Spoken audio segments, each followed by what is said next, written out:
कमलोजपमारुतुल्यवेगं जितेन्द्रियं बुद्धिमतां वरिष्ठं वातात्मजं वानरयूथमुख्यं श्रीरामदूतं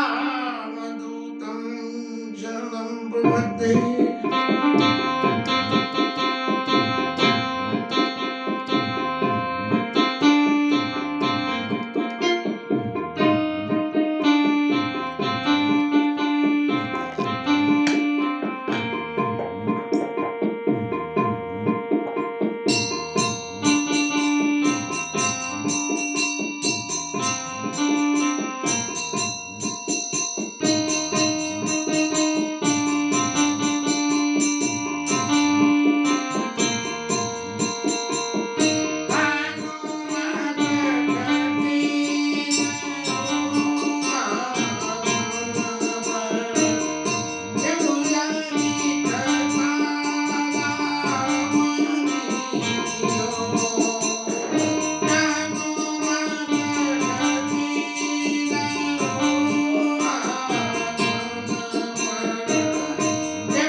श्री रामभद्राय नमः, श्री सीतारामाय नमः।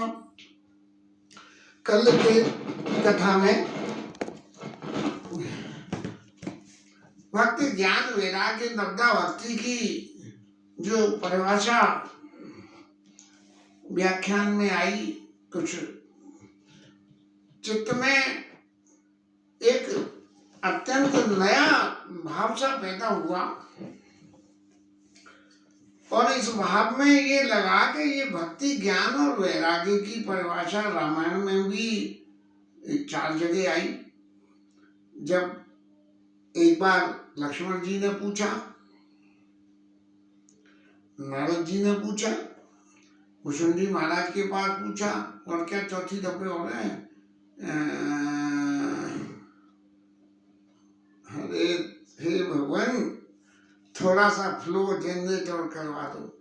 ये भक्ति ज्ञान वैराग्य की परिभाषा का जो कपिल भगवान ने माता देवहूति को उपदेश दिया, उस देवहूति के उपदेश से इन दोनों में अपने आप के मन को समझाने के लिए क्या कुछ करना चाहिए, ये विचार मन में पैदा हो गया। हालांकि भागवत का 2 या 3 आवृत्ति सुख सागर से कर चुका हूँ, लेकिन फिर भी इसको पढ़ के और दिमाग से, क्योंकि दिमाग में स्थावरता नहीं हो पाई, और तब तक जो है सुखदेव जी महाराज की प्रेरणा कहनी चाहिए कि उन्होंने कहा कि जब ये बात तुम्हारे दिमाग में नहीं उतर रही है तो तुम क्यों ना जो है वो रामायण के ऊपर में को कहना शुरू कर दो। ये भक्ति ज्ञान वैराग्य की कथा में आज फिर कल रात को बैठ के मैंने जब भागवत को खोला तो खोलने के बाद पता लगी कि जो पिछला विराम जहाँ भागवत को शायद दिया गया वहाँ पे वहीं टैग लग गया था देवहूति प्रसंग में कि कपिल भगवान माता देवहूति को ये उपदेश कर रहे हैं, जो 20 सदी के 27 श्लोक तक जो है अध्याय तृतीय अध्याय में 20 से लेकर 27 श्लोक तक कहा है। अब यहाँ भागवत में मूल रूप से जो कहा गया, कहा गया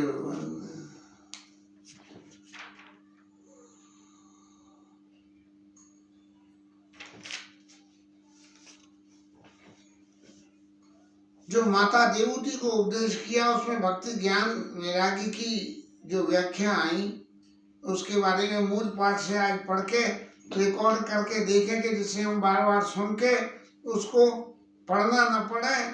और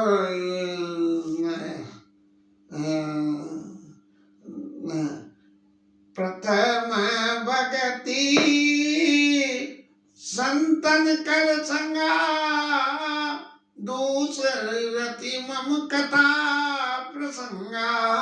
तो दूसरी रति में कथा और प्रसंगों को ध्यान करें, तो इसके मूल पाठ को करें और फिर इसको पुनः पुनः दोबारा से सुनने का मौका सहज हो जाएगा कि जरा मोबाइल पे चलाई उंगली और इसको सुन लिया।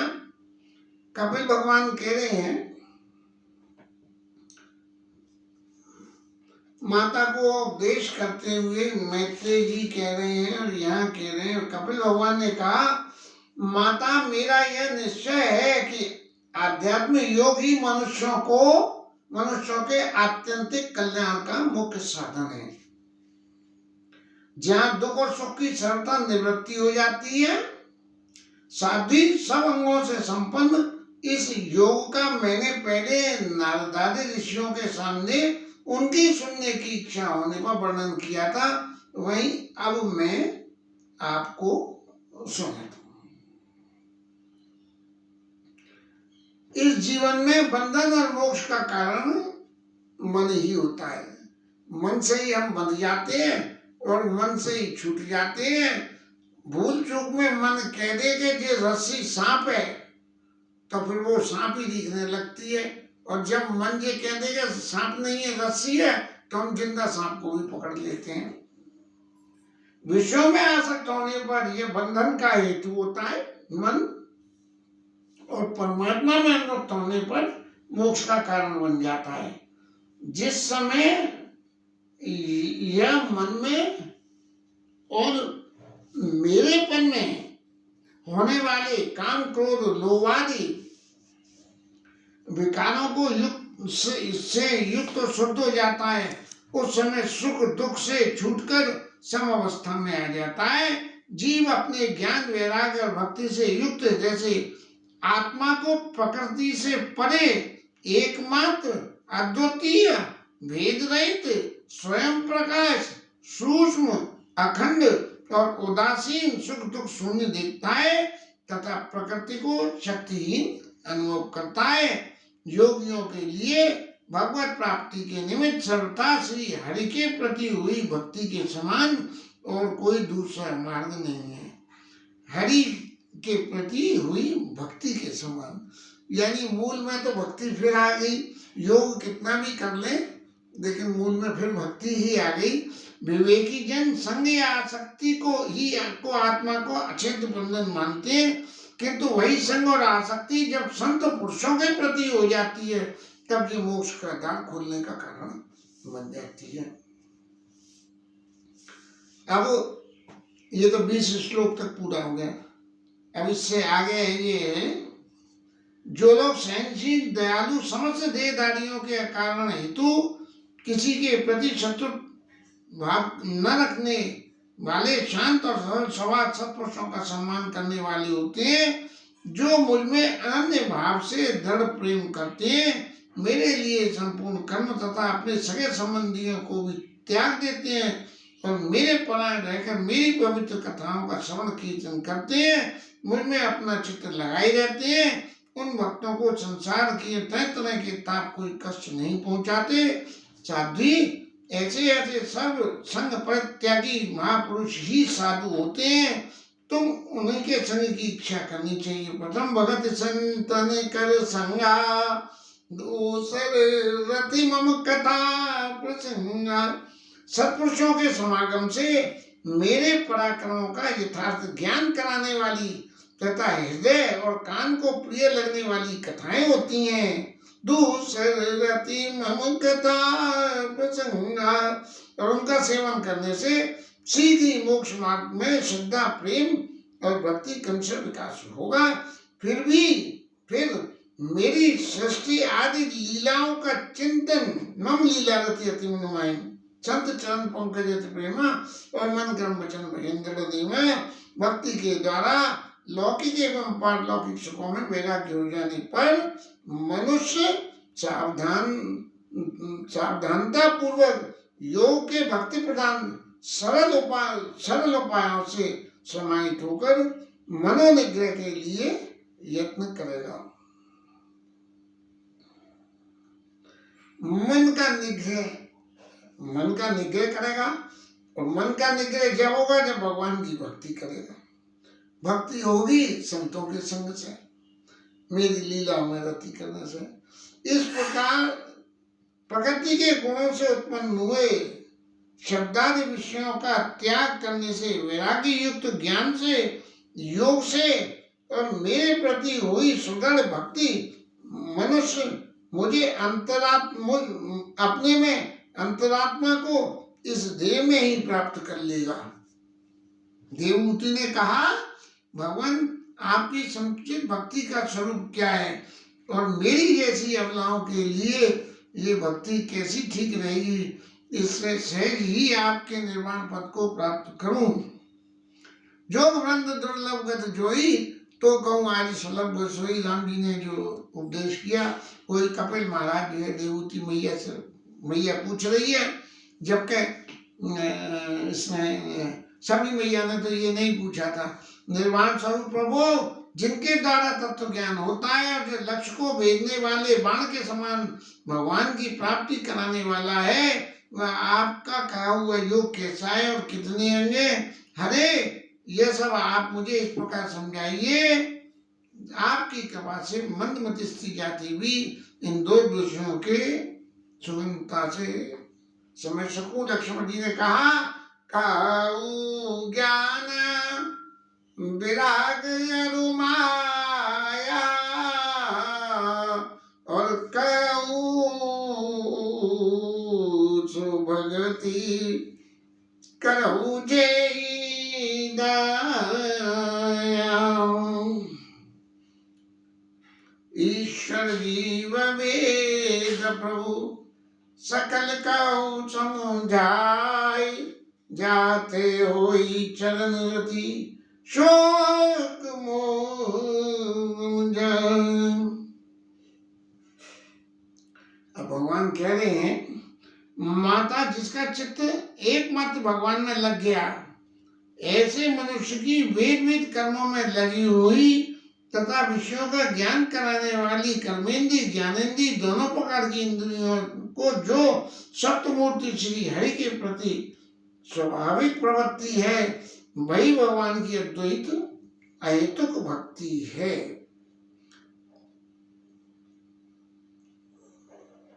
सहज जीवन की सारी धारा को भगवान के प्रति मोड़ देना, ये भगवान की अहेतुक भक्ति है। ये मुक्ति से भी बढ़कर होती है, क्योंकि जठरानल जिस प्रकार खाए हुए अन्न को पचाता है, उसी प्रकार यह भी कर्म संस्कारों से के भंडार स्वरूप लिंग शरीर को तत्काल भस्म कर देती है। मेरी चरण सेवा में प्रीति रखने वाले और मेरी ही प्रसन्नता के लिए समस्त कार्यों को करने वाले कितने बड़भागी भक्त हैं, जो एक दूसरे से मिलकर प्रेम पूर्वक मेरे ही पराक्रमों की चर्चा किया करते हैं। मेरे साथ एक ही भाव सायुज्य मोक्ष, सामीप्य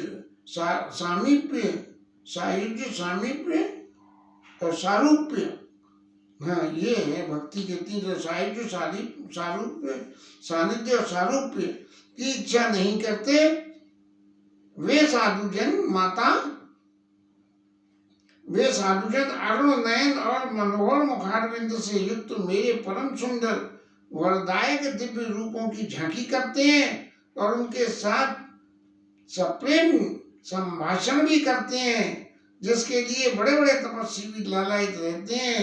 दर्शनीय अंग प्रत्यंग उदार हास्य विलास मनोहर चितवन और सुमधुर वाणी से युक्त मेरे इन रूपों की माधुरी से मैं उनका मन और इंद्रियां फंस जाती हैं। मेरी भक्ति न चाहने पर भी उन्हें परम पद प्राप्ति करा देती हैं। भगति करत बिनु जतन प्रयासा संसति मूल न विद्या नाशा। अविद्या की निवृत्ति हो जाने पर यद्यपि वे मायापति के सत्यादि लोगों की भोग संपत्ति भक्ति की प्रवृत्ति के पश्चात स्वयं प्राप्त होने वाली अष्ट सिद्धि अथवा वैकुंठ लोक के भगवती ऐश्वर्य की इच्छा भी नहीं करते, तथापि मेरे धाम में पहुंचने पर उन्हें वे सब विभूतियां स्वयं ही प्राप्त हो जाती हैं, जिनका एकमात्र मैं ही प्रिय आत्मा पुत्र मित्र गुरु स्वर्ग इष्ट देव हूँ। सबके प्रिय सबके हितकारी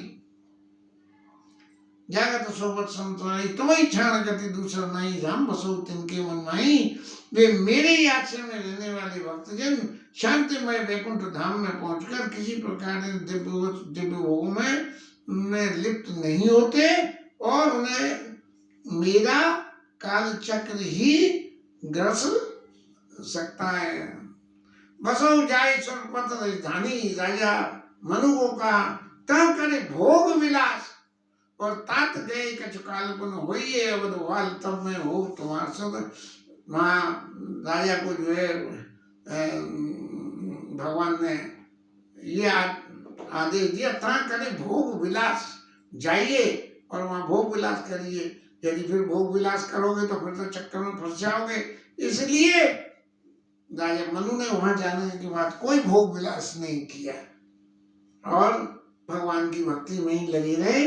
माता जी जो लोग इलोक परलोक इन दोनों लोकों में साथ जाने वाले वासना में लिंग देखो तथा शरीर से संबंध रखने वाले धन पनुष घय आदि पदार्थों सबको अन्य संग्रह को भी छोड़कर अनन्य भक्ति से सब प्रकार मेरा ही भजन करते हैं, उन्हें मैं मृत्यु रूप संसार सागर से पार कर देता हूँ।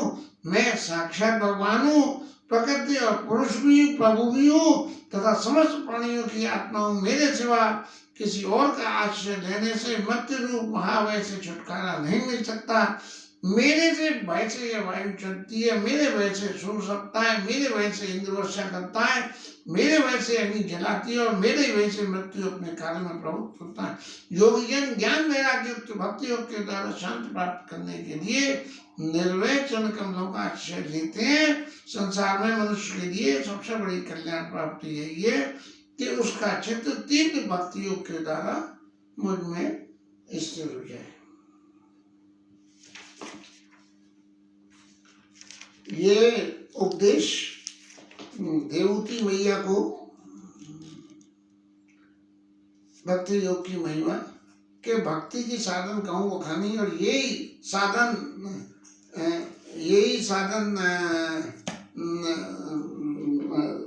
राम जी महाराज ने शबरी मैया को दिया और शबरी मैया ने इसको लेकिन कंपैरेटिव स्थिति में करने के लिए आज जीवन में ये पहला प्रयास कथा करने के लिए अपने बुद्धि बल का उपयोग करने का प्रयास किया है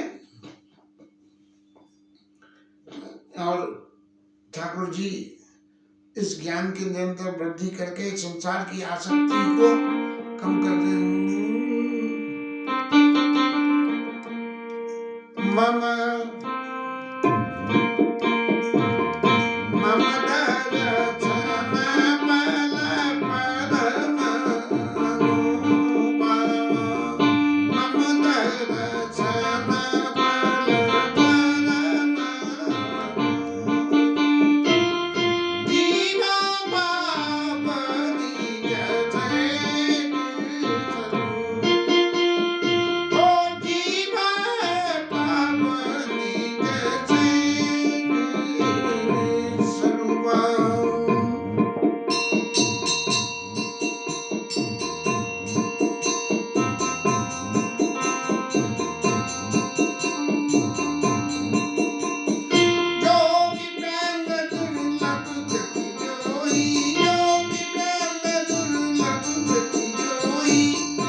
भगवान ने सबरी मैया को सबरा आशीर्वाद कर दिया। सब कुछ कहने के उपरांत भी मैया को सब तरह से संतोष कराने के बाद अब भगवान का स्वभाव हमेशा सामने वाले को मान देने का है। भगवान सब जानते हैं, लीला स्वरूप होने की वजह से उन्होंने ये सबरी मैया से पूछा कि जनक सुता की बताइए कि कुछ जानती हो। ये नहीं कहा मेरी पत्नी, जनक सुता जनक जी की पुत्री के, और कहा जानहु कहू करिवर गामिनी। अब करिवर गामिनी का अर्थ जो मैं समझ पाया हूं, यद्यपि कहीं हनुमान प्रसाद जी की टीका में कहीं पढ़ा तो नहीं है। रामायण बालपन में सही भाव से पढ़ते रहे, बड़े होके टैक्स समझ के करते रहे, और उसके बाद कहना चाहिए आस्था प्रकट रामायण के प्रति करने के लिए रामायण पाठ करते रहे, लेकिन भगवान की भक्ति के साधन करने के निमित्त कभी भी रामायण का पाठ नहीं किया गया। ये प्रभु ने इतने सारे समय की साधना को देखते हुए शायद कृपा करी कि अब मेरी भक्ति के उन साधनों के बारे में कुछ जान लो। संतों से सुनाए, कथा जीवन में परिवर्तन लाती है, और मैं निरंतर ऐसा महसूस कर रहा हूँ कि मेरे जीवन में चाहे 0.1% परिवर्तन आ रहा हो, इस कथा की वजह से कुछ ना कुछ परिवर्तन आ रहा है। राम जी महाराज जी कहते जानो कहो करिवर गामिनी, हाथी की तरह से चाल चलने वाली करिवर गामिनी, जनक से ताके शुद्ध भामिनी। हे भामिनी, भामिनी का सही हिंदी शब्द तो सुंदर स्त्री से होता है, जैसे कहते हैं हे सुंदरी बोलचाल में, ऐसे जानो कहो करिवर गामिनी, जनक सुता के शुद्ध भामिनी। अब राम जी महाराज इस बुढ़िया मैया को भामिनी शब्द कह रहे हैं, तो कल तो मैं सोचता ही गया कि इसका अर्थ क्या होगा, लेकिन आज यहाँ आसन पे आया कि जीवन की सबसे बड़ी सुंदरता क्या है। जीवन की सुंदरता इस शरीर स्वरूप से नहीं होती, इस शरीर के निर्माण से नहीं होती, व्यक्ति के स्वभाव से नहीं होती, व्यक्ति के कर्म से नहीं होती। इस शरीर की सुंदरता भगवान की भक्ति से होता है। और प्रभु कह चुके हैं कि सकल प्रकार भगत धन तोड़े, इसलिए ये भामिनी शब्द का यहाँ प्रयोग कर दिया। और जानो कहो करिवर गामिनी। अब करिवर गामिनी हाथी की सी चाल, और हाथी की तो मदमस्त चाल तो जो है माताओं के चाल के अलंकार युक्त करने के लिए गजगामिनी, हाथी की तरह से चलने वाले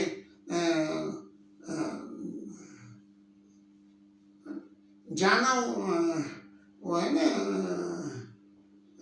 दशरथ जी ने भी गजगामिनी शब्द अयोध्या कांड में कैकेयी के लिए प्रयोग किया है। चौपाई इस वक्त तो नहीं, जिह्वा नहीं पलट रही है, चौपाई के लिए नहीं पलट रही। तो गजगामिनी शब्द का प्रयोग भी गोस्वामी जी ने क्यों करा? ये गजगामिनी किसी को, महिला को यदि माता शरीर को थोड़ा अपने फेवर में लेना हो, तो उसके रूप और गुण की यदि चर्चा कर दें तो माता जल्दी प्रसन्न हो जाती है। इसलिए शायद इस गजगामिनी शब्द का प्रयोग किया गया। तो फिर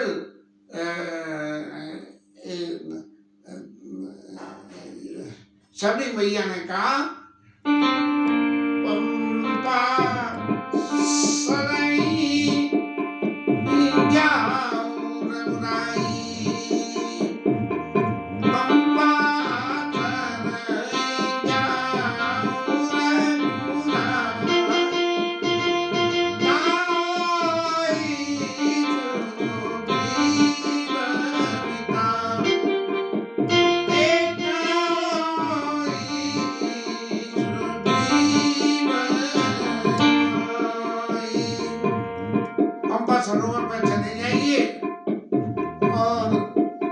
जो सुग्रीव से मित्रता होगी। पंपा सरोवर के संबंध में कुछ ऐसा संतों से सुना हुआ याद आता है कि ऋषि मुनि स्नान करते थे और भीली ने वहां स्नान कर लिया। तो भीली के वहां स्नान करने से कहते हैं कि सरोवर का जल अपवित्र हो गया और लोगों ने उनका पंपा सरोवर का बाइकाट कर दिया कि इसमें स्नान नहीं करेंगे। और समस्या तो जहाँ भी हो, शबरी मैया ने वहाँ जाना छोड़ दिया। लेकिन जब भगवान की भक्ति के बारे में जब भगवान ने ये वरदान आशीर्वाद कर दिया कि सकल प्रकार भगति न तोड़े, तब शबरी मैया के उस पुण्य के प्रभाव से पंपा सरोवर का जल बिल्कुल निर्मल हो गया। और वहाँ जो और जिन लोगों ने शबरी मैया को बैन किया था वो सब ताज्जुब करने लगे कि ये कैसे हुआ। उसी पंपा सरोवर पंपा सनी जाओ राई ता होई सुग्रीव मिताई, उसके पास चले जाओ। भगवान के दिए हुए ज्ञान से शबरी मैया ने कह दी क्या सो सब काई देव रघुवीरा। पंपा आपने पूछी ना जनक सुता की सुतभामिनी, तो वो जनक सुता की सारी खबर तो वो सुग्रीव महाराज देंगे आपको। और कह के इन्होंने शबरी मैया ने ये ज्ञान कहाँ से आ गया? रामायण प्रसंग में तो कहीं भी नहीं है ये ज्ञान कि शबरी मैया ने भी जो है सीता मैया को रावण को ले जाते हुए देखा करा। लेकिन भगवान की भक्ति के प्रभाव से भगवान के उन सब चरित्रों का ध्यान आते ही लीला स्वरूप में भगवान आए। जैसे कि मंच में लीला हो रही हो और एक पात्र को पूछना और दूसरे को जवाब देना हो, तो जवाब तो पहले को भी मालूम है और दूसरे को भी मालूम है कि इसे सबरी बात मालूम है, लेकिन फिर भी वो जवाब देता है। ऐसे जो है शबरी मैया ने कही सो सब कही देव रघुवीरा, वही सब कुछ आपको बता देगा। और जानत हो कुछ मत धीरा, सारे पत्ते खोल के दिखा दिए कि प्रभु आप मुझे मान देने के लिए पूछ रहे हो, आप तो सब कुछ जानते हो। और भगवान के चरणों में बार बार प्रभु पद सिर नाई और प्रेम सहित सब कथा सुनाई। ये सारी कथा सुग्रीव की जो कथा थी जिसमें कि उसने सीता मैया के दर्शन करे थे, उन सभी बातों की कथा को कि ऐसे ऐसे रावण ले गया और सुग्रीव ने देखा और हरिनाम कह के पट डाला। और सुग्रीव महाराज ने जो है कोई ध्यान उठाया या नहीं उठाया, इस बात की चर्चा तो यहाँ करने का कोई मतलब नहीं है, क्योंकि ये तो संतों के चरित्र हैं। इसको अवैध गति को पार करना मेरी विद्या बुद्धि की तो बस की बात नहीं है। तो बार बार प्रभु पद सिरनाई, प्रेम सहित सब कथा सुनाई।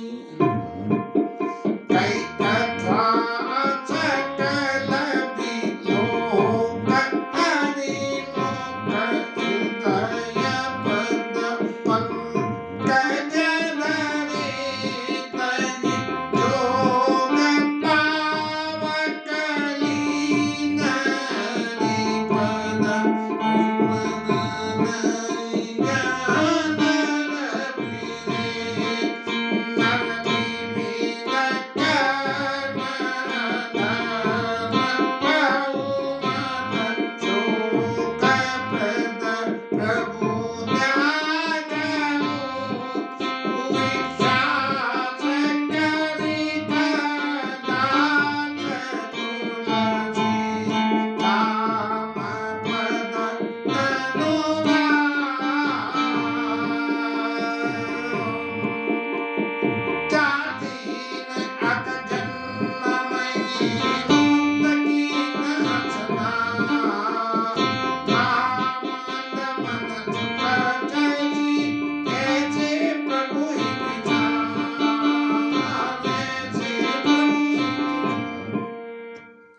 भगवान को सारी कथा कह के और भगवान के मुख सरोज को अपने हृदय में धारण करके शबरी मैया स्थान आसन लगा के और योग मुद्रा में बैठ के और वहां से जो है शबरी मैया ने प्रस्थान कर दिया। मम दर्शन पाला परमानु पा जीव पाव निज सहज स्वरूपा। जो राम जी ने कहा था वही गति हो गई कि मेरे दर्शन करने मात्र सहज स्वरूप आत्मा ईश्वर अंश जीव अविनाशी चेतन अमृत सहज सुखराशि ऐसे शबरी मैया की गति हो गई। तुलसीदास महाराज कह रहे हैं कि जब शबरी जैसों की गति हो गई तो अरे मेरे मन तू ऐसा क्यों समझ रहा है कि तेरे करे ही सब हो रहा है, भगवान सब कुछ करते हैं। माँ मंद मन सुख शशि ऐसे प्रभु विशाल, इसलिए हर वक्त भगवान को याद करता रहना। इसके साथ ही कथा विश्राम।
हनुमान की जय, उमापति महादेव की जय।